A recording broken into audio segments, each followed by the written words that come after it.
Santoral del 10 de septiembre. Miguel Bautista Grán, Buenaventura de Barcelona, beato, conociendo el tesoro de nuestra Iglesia Católica, un santo a la vez. El beato Buenaventura Grán nació en Riudoms, pueblecito de Cataluña, cercano a Tarragona, el 24 de noviembre de 1620. Sus padres eran labradores pobres, pero muy temerosos de Dios. Lo llamaron Miguel Bautista, nombre que cambiaría más adelante en el convento por el de Buenaventura.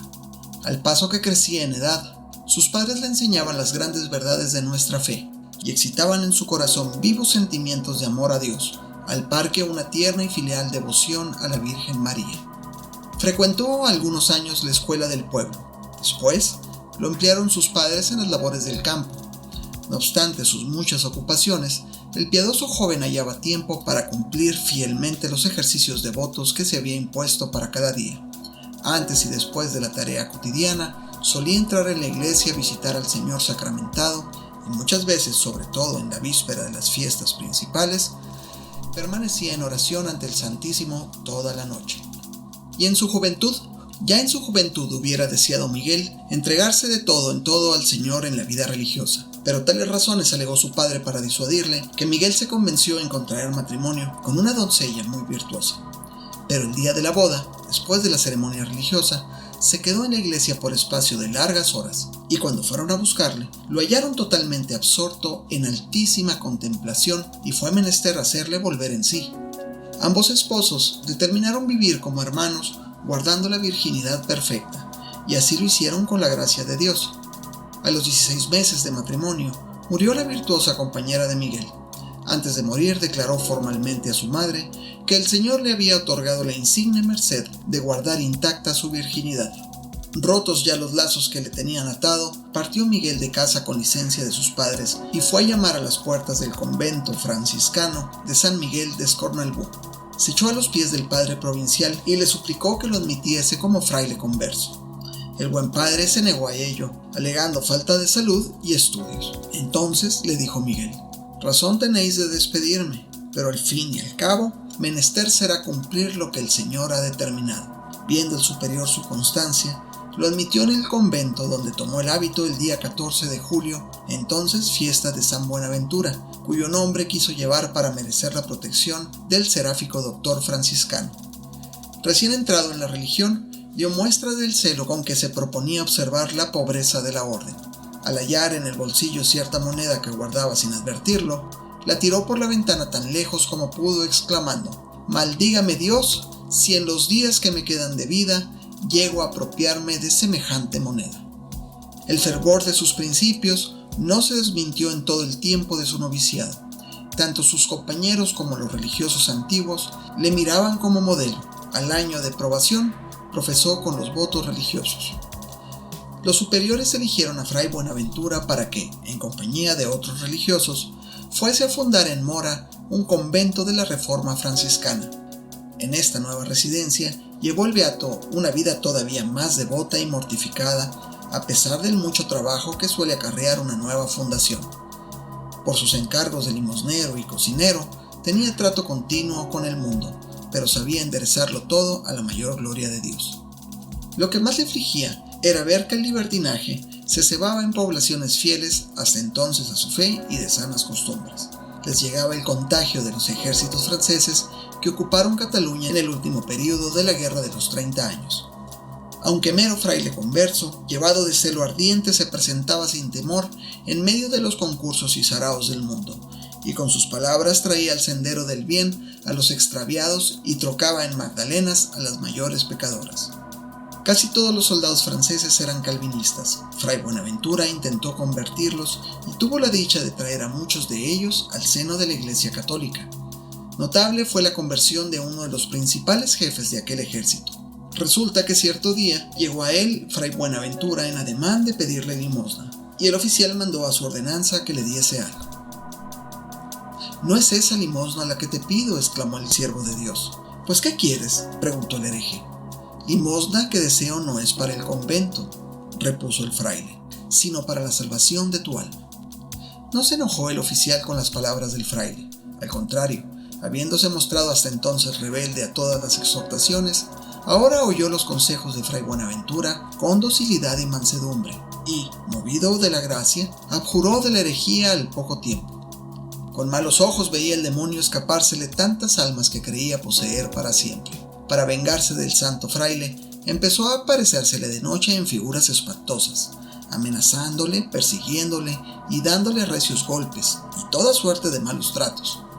Pero Buenaventura, confiado en el Señor y escudándose en su fe, menospreciaba la violencia del infierno embravecido. «Nada podrás contra mí, espíritu maligno, porque Dios me ampara y me defiende», solía decirle al demonio. Con hacer entonces la señal de la Santa Cruz e invocar los sagrados nombres de Jesús y María, ahuyentaba a los espíritus infernales. Frente a las violentas persecuciones del infierno, el Señor solía consolar a Buenaventura con mercedes y dones realmente admirables. Yendo un día de camino, se paró a hablar con algunos amigos y, en la conversación, vinieron a tratar de las glorias de la Virgen María. De repente, apareció el beato cercado de extraordinario resplandor. Se alzó en el aire y recorrió unos 100 pasos gritando con toda fuerza: «Virgen Santísima, Virgen Santísima, ¡viva la Virgen Santísima!». Un hecho maravilloso todavía ocurrió un día de fiesta en la iglesia del convento, donde por mandato del superior explicaba la doctrina a los niños. Mientras hablaba con fervor de los misterios de nuestra fe, miró un instante a un cuadro de la Inmaculada colocado en el altar mayor. Lo mismo fue verlo que lanzarse disparado como una flecha por el aire hasta besar con sus labios el purísimo rostro de la Virgen. Los niños empezaron a gritar asustados. Acudieron los frailes y muchísimas personas vecinas de la iglesia, y todos contemplaron, admirados, aquel éxtasis maravilloso, hasta que el Padre Superior, para acabar con aquel alboroto de la gente, mandó al beato que bajase. Al punto obedeció Fray Buenaventura, pero extrañado de la muchedumbre que se encontraba mirándolo, se retiró a su celda para no oír las voces del pueblo que le aclamaba ya como a un santo. El Señor le favoreció a sí mismo con el don de milagros. Siendo cocinero, dejó un día la comida en el fogón y se fue a la iglesia a hacer una visita corta, pero, estando allí, quedó arrobado en éxtasis y se olvidó totalmente de las ollas y el fogón. Entretanto, la comida de la comunidad quedó toda quemada y echada a perder. «¿Qué hacéis, Fray Buenaventura?», le dijo el hermano campanero antes de tocar a comer. «La comida está totalmente quemada, y así tendrán que contentarse hoy los frailes con pan y agua». «No tema, hermano», repuso humildemente el siervo de Dios. «Todo se arreglará. Toque a comer como de costumbre, y el Señor proveerá al sustento de sus siervos». Fue a tocar el campanero, riéndose para sus adentros de la ingenuidad de Fray Buenaventura. Pero, cosa maravillosa, llevaron al comedor aquellos alimentos carbonizados y los frailes los hallaron tan exquisitos y en su punto que declararon no haberlos comido nunca tan sabrosos. Otro día, recibió el beato 2 hermosos peces para la comida de los frailes. Se ausentó unos instantes y al volver no halló sino las espinas. Los culpables habían sido los gatitos del convento. Buenaventura los llamó a todos sin enfadarse y tomando mansamente en sus rodillas al más viejo de los gatos, le echó un sermoncillo de encantadora sencillez. «Goloso», le dijo, «tú eres el más viejo y deberías dar buen ejemplo a los gatitos tus compañeros. Les enseñas a robar y a comerse el pescado de los pobres franciscanos. Mira, no tengo más remedio que castigarte delante de todos tus compañeros para que escarmienten». Diciendo esto, le dio unos golpecitos en la mano, pero con tanta suavidad que más parecían caricias. Hallábase entonces en la cocina un tal Salmerón.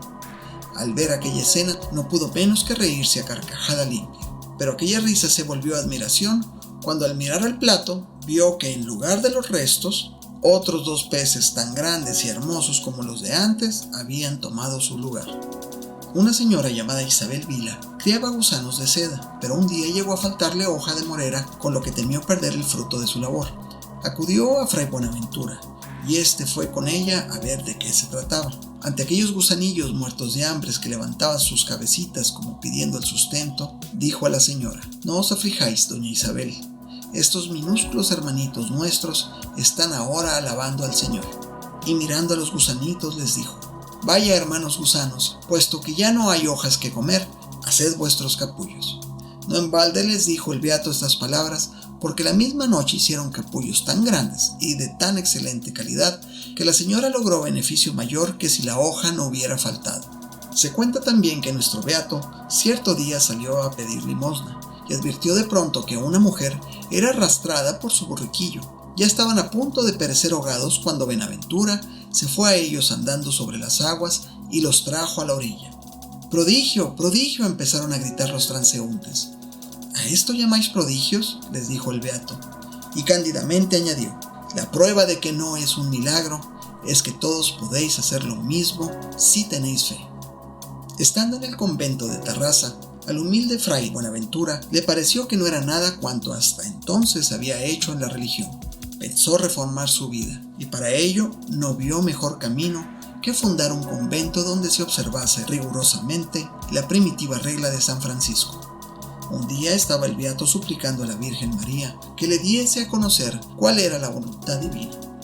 La reina del cielo se le apareció y le dijo: buscas, hijo, cómo fundar un convento de la perfecta observancia. Yo te lo diré. Parte para Roma. Ahí quiere Dios fundar por tu medio un instituto más austero. Aquel mismo día se le apareció nuestro Señor y le volvió a decir que partiese para Roma, donde podría llevar a efecto la reforma. Manifestó Buenaventura a sus superiores la orden celestial y, como era modelo de obediencia, aguardó con sosiego que le llegase la licencia para embarcarse a Italia. Mucho le costó al padre provincial dar el permiso, porque no quería perder un fraile tan virtuoso. Y así, en vez de dejarle ir a Roma, lo envió como limosnero al convento de Tarrasa. En ese lugar tuvo ocasión de desplegar todo su celo. Cierto día se llegó hasta el puerto de la cercana ciudad de Barcelona. Entró en una galera y al ver a los cautivos moros que hacían de remeros, se llenó de compasión. Empezó a hablarles y lo hizo con tanta mansedumbre y caridad que todos aquellos, movidos y persuadidos con las palabras de Buenaventura, acabaron pidiendo el bautismo. Finalmente le dieron licencia para embarcarse. Pronto cundió la noticia por Tarrasa y sus alrededores, y se afligieron sobremanera todas aquellas gentes. Llegó el día del embarco y entonces se vio cuánto apreciaban todos al humilde fraile limosnero, porque al llegar al puerto fue tal la aglomeración de gente que cercó a fray Buenaventura que no podía dar un paso. Esta demostración popular le conmovió vivamente. Hermanos míos, les dijo, si no fuera porque así lo quiere el Señor, nunca me separaría de vosotros. Ofrezcámosle todos el sacrificio de nuestra propia voluntad. Diciendo esto, se levantó en el aire, donde permaneció suspendido 1 hora a la vista de la gente. Entendieron con este prodigio que no debían oponerse más tiempo a que se embarcase el siervo de Dios, y en el momento en que bajó al suelo, se apartaron y le dejaron libre el paso. En medio de las lágrimas y gemidos de los presentes, entró Buenaventura en un navío que se hacía a la vela con rumbo a Italia. En su viaje, a punto estuvo el navío de caer en manos de los holandeses, enemigos entonces de España. El beato lo salvó milagrosamente porque con el Santo Cristo en la mano, gritó a los perseguidores que se acercaban: «Deteneos, enemigos de nuestra fe, y no os acerquéis más». Al punto se levantó un viento huracanado que barrió lejos los 4 grandes veleros holandeses y empujó al navío español hacia las costas italianas. También sosegó una furiosa tempestad con una sola palabra. Desembarcó finalmente en Génova y prosiguió a pie hasta Roma, pasando por Loreto y Asís. Primero se hospedó en el convento de Ara-Cheli. De ahí pasó al de San Mauricio, con el cargo de limosnero. Pero, a poco de llegar, se ganó de tal manera el aprecio de las gentes que en tropel acudían a verle, lo que determinó a los superiores enviarle a Capranica. Aquí premió el Señor la obediencia de su siervo, permitiendo que la sagrada hostia volase de los dedos del sacerdote a los labios del beato después del Domine non sum dignus. La noticia de este milagro llegó hasta Roma. Los cardenales Facchinetti y Barberini, este último protector de la orden, con intento de asegurarse del hecho y estudiar de cerca el espíritu del beato, le hicieron ir al convento de San Isidoro, en Roma, del que fue cocinero. Los 2 príncipes de la iglesia acudieron a verle, hablaron con él largo rato y quedaron convencidos de la eminente santidad del humilde lego franciscano. A menudo iban a verle o le llamaban a palacio. Estas amistades fueron de gran provecho a Buenaventura para llevar a efecto la anhelada reforma. Y debido a la intervención de tan poderosos protectores, tuvo el humilde fraile una larga entrevista con el sumo pontífice Alejandro VII, el cual, maravillado de que un hermano lego le hablase con elocuencia tan extraordinaria, encargó al cardenal Barberini que apresurase la ejecución de aquella empresa. El cardenal llamó a Buenaventura, le dijo que redactase una súplica a la congregación de obispos y regulares, y el mismo prelado la presentó a los padres, que pronto la aprobaron. Alejandro VII entonces sancionó el 8 de marzo de 1662 la fundación de la Reforma y el capítulo provincial franciscano celebrado en Roma aquel mismo año. Cedió al beato y a sus compañeros el convento de Santa María de las Gracias, sitio en Ponticelli, Rieti.